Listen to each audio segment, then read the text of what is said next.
میرا نام مارڈیکائے مارک مکلو ہے اور میرا عہدہ ایسٹرو فزکس کے کیوریٹر کا ہے۔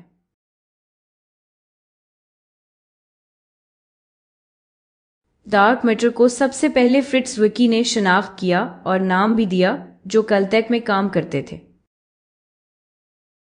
وہ صرف اپنی بہترین صلاحیتوں کی وجہ سے مشہور نہیں تھے، بلکہ اپنے بات کرنے کی انداز کی وجہ سے بھی۔ وہ شاذ و نادر ہی کوئی ایسی بات کہتے کہ جسے شائستگی سے آگے بتایا جا سکے۔ اس کے باوجود انہوں نے کئی انتہائی اہم دریافتیں کیں، جن میں سے ایک یہ تھی کہ اگر آپ گیلیکسیز کے جھرمٹ کو دیکھیں تو وہ ایک دوسرے کے گرد آربٹ کرتی ہیں۔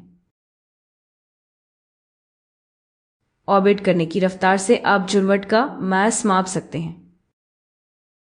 یہی تو زوکی نے کیا تھا، اس نے ساری گیلیکسیز کے ماس کو جھرمٹ میں جمع کیا اور اس کا موازنہ اس ماس سے کیا جو اس نے مدار کی مدد سے نکالا تھا، اور یہ تو بالکل بھی قریب نہیں تھا۔ تو وہ کہتا ہے کہ ضرور کوئی ڈارک میٹر ہونا چاہیے، ڈارک یعنی ایسا جو لائٹ خارج نہ کرے، ستاروں کی طرح۔ یہی وہ چیز ہے جو یہ سارا گمشدہ ماس بناتی ہے۔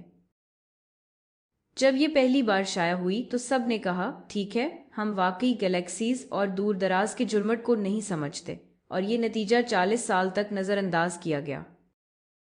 ویرے روبن اور ان کے ساتھیوں نے 1970 کی دہائی میں پایا کہ اگر آپ انفرادی گیلیکسیز کو دیکھیں تو وہ پھر بھی بہت تیز حرکت کرتی ہیں، اور یہ سمجھانا اور بھی مشکل تھا، اور یہ لوگوں کی توجہ واپس اس پرانے سوال کی طرف لائی کہ گیلیکسیز اور جھرمٹ اتنی تیز کیوں حرکت کرتے ہیں۔ اب ہم جو ڈارک میٹر کے بارے میں جانتے ہیں وہ یہ ہے کہ یہ کسی بھی قسم کا عام میٹر نہیں ہے۔ یہ سیارے نہیں ہیں، یہ ستارے نہیں ہیں، یہ بلیک ہولز بھی نہیں ہیں۔ یہ تو کچھ ایسا ہے جو نہ لائٹ جذب کرتا ہے اور نہ ہی خارج کرتا ہے۔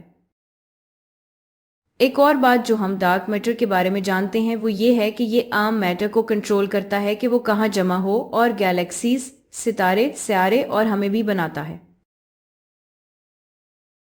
تو ہم ملکی وے گیلیکسی میں اس لیے ہیں کیونکہ یہاں ڈارک میٹر کا ایک بہت بڑا ہیلو ہے جس کے پاس اتنا زیادہ ماس ہے کہ اس نے گیس کو اپنی طرف کھینچا تاکہ گیلیکسی اور کائنات بن سکے۔